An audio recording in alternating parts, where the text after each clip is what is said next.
बच्चू कडू प्रहार जनशक्ती पार्टीचे संस्थापक अध्यक्ष। याच बच्चू कडूंचे दोन आमदार आहेत। त्यातले एक आमदार स्वतः बच्चू कडू आहेत, तर दुसरे आहेत राजकुमार पटेल। आता बच्चू कडूंचे एकुलते एक आमदार असलेले राजकुमार पटेल शिंदेंच्या शिवसेनेमध्ये जात आहेत। खरं तर आपल्या पक्षाचा आमदार दुसऱ्या पक्षात गेला की संतापाचा कडेलोट होणारच, पण बच्चू कडूंनी पटेलांपेक्षा जास्त आगपाखड एकनाथ शिंदेंवरती केली आहे आणि थेट धमकीच देऊन टाकलेली आहे। पाहुयात नेमकं काय म्हणतायत। आम्ही शिंदे साहेबांना जो आत्ता आम्हाला एक घाव केलेला आहे, त्याचे हजारो घाव, त्याच्या बदल्यात आम्ही हजारो घाव देईल। त्यांनी एक खेळी खेळली, आम्ही 10 खेळी खेळू आणि त्याचे परिणाम शिंदे गटाला भोगायला लावू। बच्चू कडूंच्या संतापाचा कडेलोट झालाय। त्याचं कारण आहे त्यांचे एकुलते एक आमदार राजकुमार पटेल शिंदे गटात प्रवेश करतायत। राजकुमार पटेल यांनी तशी जाहीर घोषणाच केली आहे।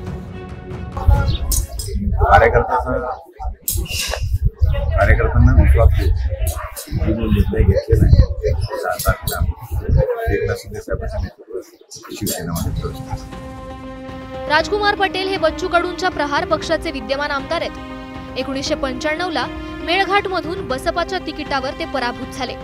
1999 आणि 2004 ला भाजपच्या तिकिटावर ते विधानसभेमध्ये गेले। 2009 साली भाजपच्या तिकिटावर त्यांचा पराभव झाला।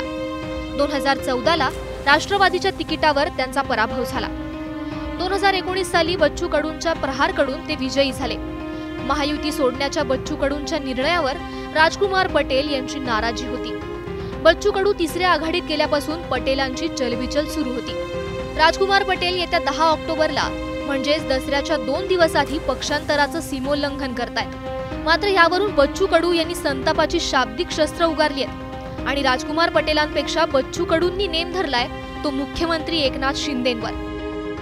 प्रत्येकाचा व्यक्तिगत आपापला राजकीय स्वार्थ असतो, त्या निमित्तानं ते गेले असेल, त्याची आम्हाला काही पर्वा नाही आहे। त्यांनी आहे तिथे एकदम सुखानं राहो, पण आम्ही शिंदे साहेबांना जो आत्ता आम्हाला एक घाव केलेला आहे, त्याचे हजारो घाव, त्याच्या बदल्यात आम्ही हजारो घाव देईल। शिंदे गटाला सुद्धा आम्ही या सगळ्या संदर्भात त्यांनी एक खेळी खेळली, आम्ही 10 खेळी खेळू आणि त्याचे परिणाम शिंदे गटाला भोगायला लावू। अशा प्रकारच्या भूमिका निश्चितच समोरच्या काळात घेतल्या जाईल। बच्चू कडूंच्या प्रहार जनशक्ती पक्षाचे फक्त 2 आमदार आहेत, एक ते स्वतः आणि दुसरे राजकुमार पटेल। आता पटेलही शिंदेंच्या शिवसेनेत जात आहेत, त्यावरून बच्चू कडूंच्या संतापाचा भडका उडालाय। पण यावरून शिंदे गटाचे नेते संजय शिरसाट आणि काँग्रेसच्या विजय वडेट्टीवार यांनी काय म्हटलंय ते पहा। अनेक लोक आता शरद पवार साहेबांकडे जातील, अनेक लोक आमच्याकडे येतील, अनेक लोक आणखीन इतर पक्षात जातील। या निवडणुकीमध्ये हे चालणारच, म्हणून घटनेची भाषा करू नका। असलेले कार्यकर्ते सांभाळा आणि आपला पक्ष चालवा। महाराष्ट्रामध्ये आमदार फोडून आज खोकेंचं सरकार आहे, तर प्रत्येकाला खोक्याची अपेक्षा आहे। जिथे खोके तिथे आम्ही, पण हे खोके जिथे तिथे धोके होऊ शकतात, हे लक्षात घेतलं पाहिजे। बच्चू कडूंचं महायुतीसोबत बिनसलं आणि ते तिसऱ्या आघाडीत सहभागी झाले।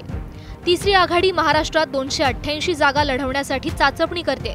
त्यातच आता बच्चू कडूंना त्यांच्या एकुलत्या एक आमदारानं धक्का दिल्यामुळे त्यांनी चांगलीच आगपाखड केली आहे। मात्र बच्चू कडूंनी इशारा दिल्यानुसार पटेल शिंदेंसोबत गेल्यानं ते मुख्यमंत्री शिंदेंचा बदला कसा घेणार हे पाहायला हवं। प्रणय निर्वाण, एबीपी माझा, अमरावती।